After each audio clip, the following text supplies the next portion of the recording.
বন্ধুরা, আজকের এই ভিডিওতে আমি আপনাদেরকে বলবো কিভাবে কবর থেকে মৃত মা তার সন্তানকে নিজের বুকে টেনে নিল। সে সম্পর্কে চমকে যাওয়ার মতো একটি হৃদয় বিদারক ঘটনা, যা জানার পর আপনারা অবশ্যই শিক্ষা গ্রহণ করবেন। তাই পুরো ঘটনাটি জানতে হলে অবশ্যই ভিডিওটি শেষ পর্যন্ত দেখার অনুরোধ রইল। আর মেহেরবানি করে ভিডিওতে অবশ্যই একটি লাইক করে দিন। আর যারা আমাদের চ্যানেলটিকে এখনও সাবস্ক্রাইব করেননি তারা এখনই সাবস্ক্রাইব করুন। তো চলুন আজকের ভিডিওটি শুরু করি। বন্ধুরা, বহুকাল আগে এক গ্রামে একটি সুখী দম্পতি বসবাস করত। স্বামী স্ত্রীর মাঝে এত ভালোবাসা ছিল যে প্রতিবেশীরা সবসময় স্বামী স্ত্রীর এমন ভালোবাসা দেখে খুবই হিংসে করত। সেই দম্পতির মধ্যে স্বামীর নাম ছিল আলী এবং স্ত্রীর নাম ছিল মেহেরিন। স্বামী এবং স্ত্রী খুবই সুখে শান্তিতে বসবাস করছিল। মেহেরিন মেয়েটি খুবই ভালো ছিল। সে সর্বদাই আল্লাহর ইবাদতে মগ্ন থাকত, 5 ওয়াক্ত সালাত আদায় করত, রমজানে রোজা রাখত, ইসলামের সকল বিধিবিধানগুলো সে মেনে চলত। মূল কথা হলো সে আল্লাহকে অনেক ভয় করত, তাই সে তার জীবনটাকে ইসলাম দিয়ে সাজিয়েছিল। স্বামী স্ত্রী দুজনেই সুখে শান্তিতে বসবাস করছিল। তাদের কোনো কিছুরই অভাব ছিল না, পোশাকের অভাবও ছিল না, খাবারের অভাবও ছিল না। মোট কথা হলো তাদের একদম অভাবই ছিল না। তবে তাদের একটি অভাব ছিল, আর সেটা হচ্ছে বংশের প্রদীপ, মানে সন্তান। তাই শুধুমাত্র তাদের ঘরে কোনো সন্তান ছিল না। বিয়ের 5 বছর হয়ে যাওয়ার পরও তাদের ঘরে কোনো সন্তান আসেনি এবং এজন্য তারা দুজনে বেশ চিন্তিত ছিল এবং খুবই হতাশাগ্রস্ত থাকত।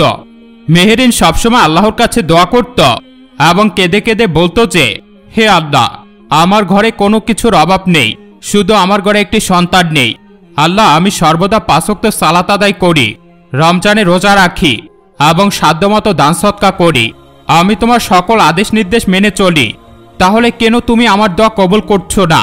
হে রব্বুল আলামিন, তুমি আমার ঘরে একটা সন্তান দান করো, তাহলে আমি বেশ খুশি হব। হে আমার রব, তুমি আমার এই আশাকে পূর্ণ করো। এদিকে বিয়ের 5 বছর হয়ে যাওয়ার পরও স্ত্রীর ঘরে কোনো সন্তান না আসার কারণে আশেপাশের প্রতিবেশীরা আলীর উদ্দেশ্যে বলতে থাকে, আলী, তুমি এবার দ্বিতীয় বিবাহ করো। তোমার এই স্ত্রী তো কোনো সন্তান দিতে পারেনি, তুমি একে ছেড়ে দাও, একে তালাক দাও এবং তুমি নতুন করে দ্বিতীয় বিবাহ করো, তাহলে তোমার ঘরে সন্তান আসবে। কিন্তু আলী তার প্রতিবেশী আত্মীয় স্বজন কারো কথায় কান দিত না, কেননা সে তার স্ত্রী মেহেরিনকে খুবই ভালোবাসত। মেহেরিনকে ছাড়া সে তার একটি দিনও কল্পনা করতে পারত না। আর সে মেহেরিনের সন্তান না হওয়ার কারণে সে ছেড়ে দিবে এমনটা করার মতো ছেলেও নয়। তাই সে প্রতিবেশীদের সবসময় এড়িয়ে চলত এবং মনে মনে আল্লাহর কাছে প্রার্থনা করত যে, হে আল্লাহ, আপনি আমাকে একটি পুত্র সন্তান দান করুন, যাতে আমাকে আর আমার স্ত্রীকে ছাড়তে না হয়। আমি আমার স্ত্রীকে খুবই ভালোবাসি। আল্লাহ, আপনি আমাকে একটি সন্তান দান করুন। দ্বিতীয় বিবাহের কথা বলার কারণে মেহেরিনের মন খুবই ছোট হয়ে যেত। সে সারাদিন কান্না করত এবং সবসময় নামাজ পড়ত আর আল্লাহর কাছে নফল নামাজ পড়ে দোয়া করত যে তার ঘরে আল্লাহ যেন সন্তান দান করে। সে অনেক কান্নাকাটি করে অনেক দোয়া করত। এভাবে সে প্রতিদিন দোয়া করত। এরপর অবশেষে আল্লাহ তাআলার মেহেরবানিতে তার দোয়া কবুল করে। তাদের বিয়ের 5 বছর পর তার গর্ভে সন্তান আসে এবং সে তার শারীরিক পরিবর্তন লক্ষ্য করে। সে বুঝতে পারে যে সে এবার মা হতে চলেছে। সে আল্লাহর কাছে শুকরিয়া আদায় করে। এভাবে দেখতে দেখতে পুরো 10 মাস 10 দিন চলে যায়। এরপর প্রসবের সময় আসে। মেহেরিন যেদিন সন্তানের জন্ম দেয় সেই দিনই সন্তান জন্ম দিতে গিয়ে সে মৃত্যুবরণ করে। মেহেরিন একটি পুত্র সন্তান জন্ম দেয়। মেহেরিনের স্বামী আলী যখন তার পুত্র সন্তানের চেহারা দেখে সে খুবই খুশি হয় এবং আল্লাহর কাছে শুকরিয়া আদায় করে। কিন্তু যখন জানতে পারে যে তার সেই সন্তান জন্ম দিতে গিয়ে তার স্ত্রী মৃত্যুবরণ করেছে, সে একেবারে শোকে কাতর হয়ে পড়ে। সে তার স্ত্রীর মৃত্যু কিছুতেই ভাবতে পারে না। সে কল্পনা করতে পারে না যে তার স্ত্রী তাকে ছেড়ে এই পৃথিবী ছেড়ে চলে গেছে। যাই হোক, ছোট্ট দুধের শিশুকে প্রতিবেশী এবং আত্মীয় স্বজনরা কিছুদিন লালন পালন করার দায়িত্ব নেয়। এদিকে মেহেরিনের লাশ দাফন কাফনের ব্যবস্থা করতে হবে। আলী কিছুতেই এই কাজটি করতে চায় না। সে একেবারে শোকে পাগল হয়ে যায়, কিন্তু কিছু করার নেই। মৃত লাশকে অবশ্যই কবর দিতে হবে। তাই সে বাধ্য হয়ে নিজেকে শক্ত করে তার স্ত্রীকে কবর দেয় এবং তার দাফন সম্পূর্ণ করে এবং বাড়িতে তার সন্তানকে নিয়ে চলে আসে। যেই দিন থেকে তার স্ত্রী মৃত্যুবরণ করে সেই দিন থেকেই তার সন্তানের বাবা এবং মা দুজনই হয়ে ওঠে আলী। সে তার সন্তানকে ছোট থেকেই খুব সুন্দর করে লালন পালন করতে থাকে এবং দেখতে দেখতে পুরো 5 বছর সে তার সন্তানকে একাই মায়ের আদর স্নেহ দিয়ে লালন পালন করে তোলে। সে কখনো তার সন্তানকে বুঝতেই দেয়নি যে তার সন্তানের মা এই পৃথিবীতে নেই। আলী তার ছেলের নাম রাখে রিশাদ। রিশাদও তার বাবাকে খুবই ভালোবাসত। সে সবসময় বাবার কাছে তার সকল কথা বলত এবং তার সকল চাহিদার কথা বাবাকে জানাতো। আর তার পৃথিবীতে সবথেকে কাছের মানুষ ছিল তার বাবা। কিন্তু দেখতে দেখতে 5টি বছর তো এমনি এমনি কেটে গেল। আলী এখনো বিয়ে করেননি, কেননা সে তার স্ত্রীকে কখনো বলতে পারেননি। কিন্তু আলী বাইরে কাজ করে আর তার ছেলেকে ঘরে একা রেখে যাওয়া সম্ভব না। আর এতদিন তার ছেলেকে লালন পালন করার ক্ষেত্রে প্রতিবেশী এবং আত্মীয় স্বজনেরা অনেক সাহায্য করেছে। এখন আর সম্ভব না। তাই প্রতিবেশীরা তাকে পরামর্শ দিল যে সে যেন একটি বিয়ে করে এবং তার নতুন বউ তার সন্তানকে সুন্দর করে লালন পালন করবে। এরপর সে দেখতে দেখতে বিয়ের জন্য রাজি হয়ে গেল এবং একটি মেয়েকে বিয়ের জন্য প্রস্তাব দিল। আলী সেই মেয়েটিকে উদ্দেশ্য করে বলতে লাগলো, পৃথিবীতে আমার সন্তানই আমার একমাত্র সম্বল। তুমি যদি আমার স্ত্রী হও তাহলে তোমার প্রথম দায়িত্ব হবে আমার সন্তানকে মায়ের স্নেহে আদর দিয়ে বড় করে তোলা, কেননা সেই আমার একমাত্র সম্পদ।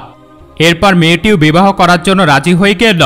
অতঃপর আলী মেয়েটিকে বিয়ে করল এবং রিশাদের ঘরে তার সৎমা এল। রিশাদের সৎমা প্রথম তাকে খুবই ভালোবাসত আর তার সকল আদর যত্ন করত এবং রিশাদের সৎমা তাকে খাইয়ে দিত। এক কথা রিশাদকে অনেক ভালোবাসত এবং এটা দেখে আলীও বেশ খুশি হল। সে মনে মনে চিন্তা করতে লাগলো, যাক, আমার ছেলেটা তাহলে এবার একটি মা পেয়েছে। রিশাদও তার সৎমাকে খুবই ভালোবাসতে লাগে, তার কথা শুনত, তার সাথে থাকত। কেননা সে তো কখনো তার নিজের মাকে দেখেনি, তাই সৎমাকে সে খুবই আপন ভাবতে শুরু করে। কিন্তু ধীরে ধীরে এই সৎমায়ের আচরণও পরিবর্তন হতে থাকে। সে মনে মনে চিন্তা করতে থাকে যে আলী শুধু তার ছেলের জন্যই আমাকে বিয়ে করে এনেছে। আমার ঘরে যদি কখনো সন্তান হয় তাহলে আমার সন্তানকে আলী কখনো ভালোবাসবে না, বরং সে তার আগের ঘরের সন্তানকে ভালোবাসবে। এরপর আলীর দ্বিতীয় স্ত্রী তার সন্তানের সাথে খুবই খারাপ আচরণ শুরু করে, অত্যাচার শুরু করে, মারধর করে এবং বেশি করে শাসন করে। প্রতিদিনই সে রিশাদকে মারতে থাকে এবং বলে যে তোমাকে আমি যে মারি এবং বকাবকি করি, এই কথা যদি তোমার বাবাকে তুমি বলো তাহলে আমি তোমাকে এই বাড়ি থেকে বের করে দিব, যত কিছুই হোক না কেন। রিশাদ ছোট থেকে তার বাবাকে সবকিছু বলে দেয়। তাই একদিন তার বাবা বাড়িতে আসলে সে তার বাবাকে বলে যে তার মা তাকে খুবই মারে। তখন সৎমা আলীর সামনে গিয়ে এমনভাবে অভিনয় করে যে সে যেন কিছুই জানে না। তখন আলী মনে মনে ভাবতে থাকে রিশাদ হয়তো ছোট বাচ্চা, তাই কথার ছলে এই কথাটা বলেছে যে তার স্ত্রী তাকে মারধর করে, তাই সে তার ছেলের কথা বিশ্বাস করে না। এরপর একদিন আলী কাজের জন্য বাইরে যায়। তখন রিশাদের সৎমা রিশাদকে মেরে একেবারে ঘর থেকে ধাক্কা দিয়ে বের করে দেয় এবং রিশাদকে বলে যে সে যেন এই বাড়ি থেকে চলে যায় এবং কোনোদিন না আসে। রিশাদও তার মনের দুঃখে অভিমানে সেই বাড়ি থেকে চলে যায়। আলী যখন বাড়িতে আসে এবং রিশাদের খোঁজ করে তখন আলীর স্ত্রী আলীকে বলে, আমি তো ঘুমিয়েছিলাম, কিন্তু কখন যে রিশাদ হারিয়ে গেল আমি টেরও পেলাম না। আলী তার ছেলেকে অনেক খোঁজাখুঁজি করে, কিন্তু কিছুতেই সে তার ছেলেকে খুঁজে পায় না। ছেলেকে খুঁজে না পেয়ে সে একেবারে হতাশ হয়ে পড়ে, একেবারে শোকে পাগল হয়ে যায়, কেননা তার ছেলেই ছিল তার একমাত্র সম্বল। রিশাদ কাঁদতে কাঁদতে তার মায়ের কবরস্থানে যায় এবং মায়ের কবরের পাশে গিয়ে সে কাঁদতে থাকে এবং মায়ের উদ্দেশ্যে বলতে থাকে, মা, তুমি কেন আমাকে ছেড়ে চলে গেলে? আমি তোমাকে এত ভালোবাসতাম। আজ যদি তুমি পৃথিবীতে বেঁচে থাকতে তাহলে তুমি আমাকে বুকে আগলে রাখতে। আমার বাবাও বিয়ে করতো না আর আমার ঘরে সৎমাও আসতো না। আজ আমার সৎমা আমাকে অনেক অনেক মেরেছে এবং সে আমাকে বাড়ি থেকে বের করে দিয়েছে। এ কথা বলার সাথে সাথে আল্লাহর কুদরতে কবর থেকে রিশাদের মা উঠে আসে এবং তার ছেলেকে বুকে আগলে নেয়। রিশাদ তার মাকে দেখে খুবই খুশি হয় এবং কিছুটা অবাক হয়ে যায় এবং তার মা বলে যে দেখো বাবা, আমার রূহ এখন তোমার সাথে কথা বলতে এসেছে। আমার দেহের মৃত্যু হলেও রূহের মৃত্যু হয়নি এবং তোমার মায়াতেই আমি কবর থেকে উঠে এসেছি। এরপর মা ছেলে কবরস্থানে বসে আল্লাহর ইবাদত করছিল। এদিকে আলী রিশাদকে খুঁজতে খুঁজতে তার স্ত্রীর কবরের পাশ দিয়ে যাচ্ছিল। হঠাৎ করে সে দেখল সেখানে বসে রিশাদ কোরআন তেলাওয়াত করছে। সে এমন দৃশ্য দেখে একেবারে অবাক হয়ে গেল। তখন সে দৌড়ে তার ছেলে রিশাদের কাছে গেল এবং তাকে জড়িয়ে ধরল এবং সে তার ছেলেকে জিজ্ঞেস করল, তুমি তোমার মায়ের কবরের পাশে বসে কেন কোরআন তেলাওয়াত করছো? আর তুমি কার সাথেই বা কথা বলছো? রিশাদ বলল যে আমি আমার মায়ের রুহের সাথে কথা বলছি, কিন্তু তুমি আমার মায়ের রুহুকে দেখতে পাবে না। আর আমি তোমাকে ঘৃণা করি, আমি কিছুতেই তোমার বাড়িতে যাব না। আলী তার ছেলে রিশাদকে বলল, তুমি কেন বাড়িতে যাবে না? তখন রিশাদ সমস্ত ঘটনা খুলে বলল।